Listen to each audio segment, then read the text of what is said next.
Although modern Japan is highly industrialized, agriculture still occupies a leading position in her economy.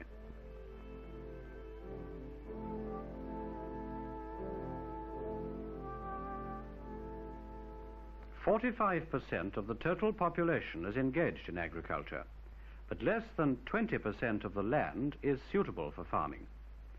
The Japanese have therefore to make the best use of their land through intensive cultivation.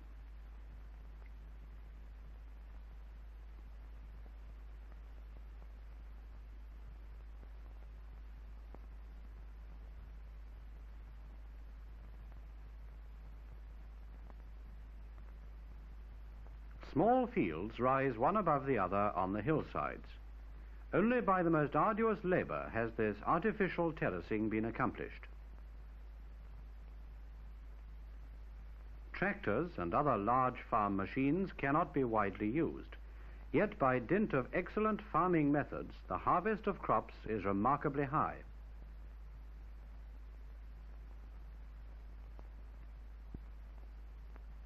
Today, Japan is approaching self-sufficiency in food production, although she still buys some wheat from abroad.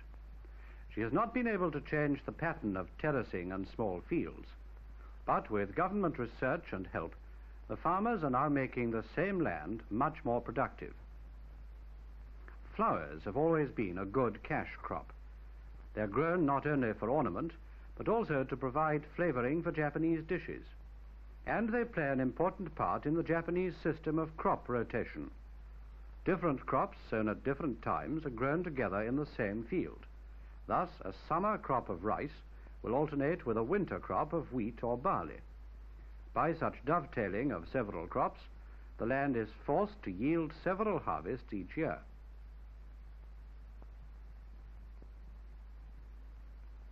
Plastic sheeting serving as portable greenhouses is used in the colder months. This again adds one more crop to the rotation cycle and makes possible fresh green vegetables throughout the year. And experiments are being conducted in electrically heating the rice fields with a view to further stimulating crop growth. The dominant crop is, of course, rice, accounting for 40% of all agricultural produce.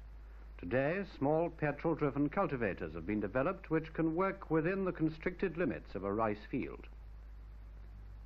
This same machine can be used as a power source for other farm tasks, or with wheels attached can haul produce to market.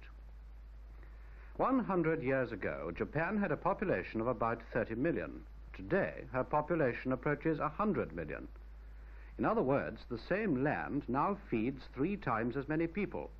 This is a measure of Japan's advance in farm technology in the past few years.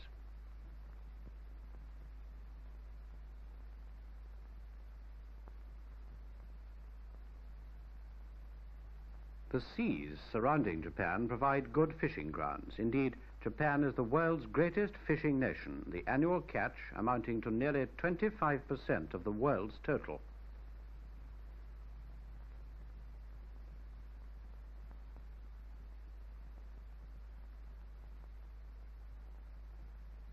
For centuries, seaweed has been an important ingredient in most Japanese dishes. Not only does it lend flavor, but it's also a source of vitamins and minerals, and in some dishes it adds substance and bulk. This particular kind of seaweed, known as hijiki, is somewhat rare and thus carefully conserved. A government ruling permits hijiki to be harvested only 3 times a year.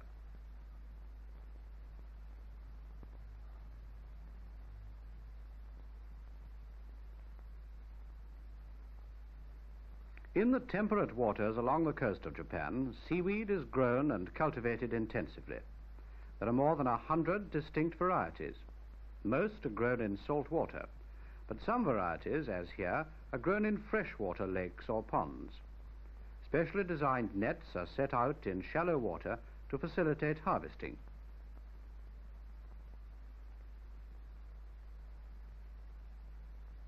To the farmers, seaweed is just another crop like wheat, rice, vegetables or flowers.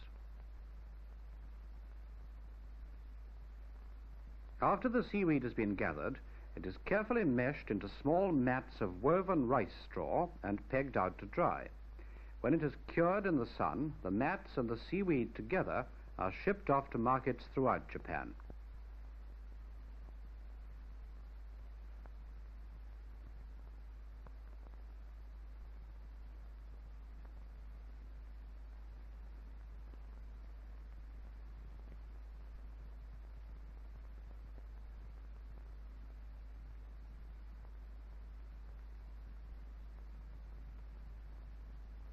Although Japan is the fourth largest industrial nation in the world, still nearly half its population is devoted to farming and fishing. Traditional customs continue to be observed by these country folk, but their fishing nets are made of nylon. And their fishing boats are diesel-powered and equipped with wireless.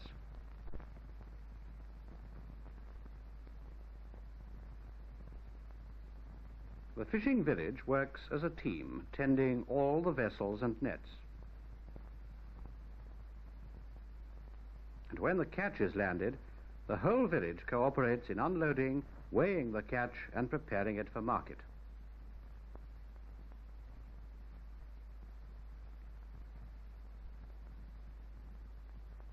Most of the fish are canned for the export market, and most of the canning is done at sea on huge floating factories that stay away from port for weeks on end. Coastal fishing goes on throughout the year. A large part of the catch is sold in the local fish markets. Any excess is preserved by drying and salting.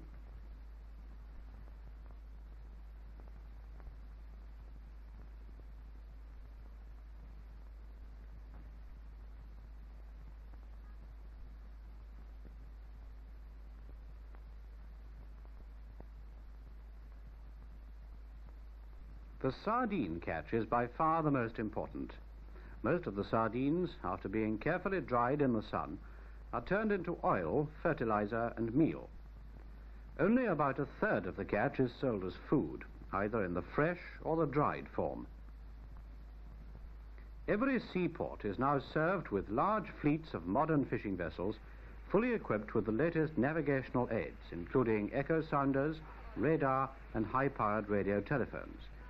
The vessels range far out to sea in search of the best fishing grounds. Communication with the home markets is maintained in order to provide the kinds of fish currently in greatest demand. For instance, raw tuna, considered a great delicacy, is fresh frozen on board and kept ice hard until it's delivered to the wholesale markets.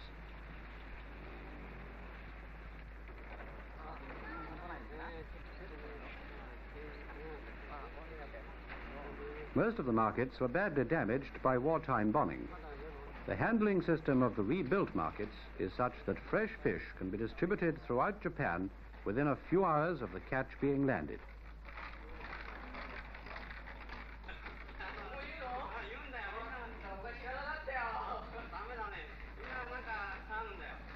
The same efficient system applies to the marketing of vegetables. Early each morning, lorry loads of freshly picked vegetables arrive. Auctioneers and their assistants assemble the produce by category and quality. The individual shopkeeper or his broker buys according to his needs. The proceeds from the sale are returned to the farmer, less a commission for the auctioneer, the wholesale market, and the transport organization. The process is quick. Fresh vegetables are distributed to the homes and restaurants of Japan within a day of being gathered.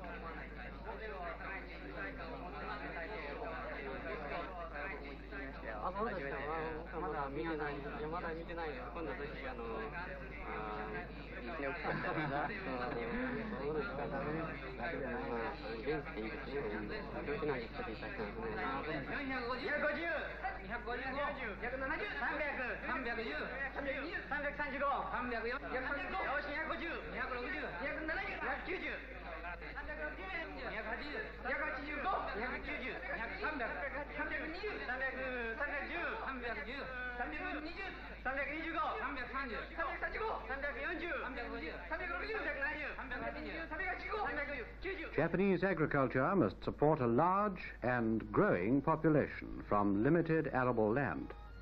It is able to do this only as a result of intensive cultivation and excellent farming methods, yielding a harvest of crops that is remarkably high.